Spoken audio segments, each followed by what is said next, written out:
Result આવે છે એની પાછળનું એક મુખ્ય કારણ છે પ્રોસેસ. ગુરુકુળના બાળકો છે એ સ્માર્ટ વિભાગની આખું વર્ષ જે સિસ્ટમ છે, જે પ્રોસેસ છે એને ફોલો કરે છે. એ અને સિસ્ટમને ફોલો કરશે એટલે મને વિશ્વાસ છે કે એનું રિઝલ્ટ આવશે.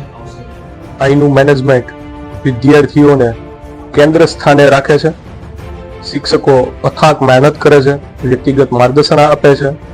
જ્યાં સુધી ન આવડે ત્યાં સુધી ટોપિકનું પુનરાવર્તન ચાલુ રાખે છે, જેના કારણે વિદ્યાર્થીના પરિણામમાં ખૂબ જ સુધારો આવે છે. છેલ્લા 1.5 મહિનાથી રાઈટ ને આપણે શું કરી છે?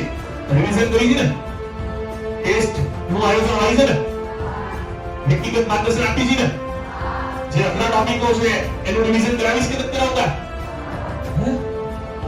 અમારો હેતુ છે દીકરાઓ કે તમે અમારી કરતા આગળ જાઓ. પહેલી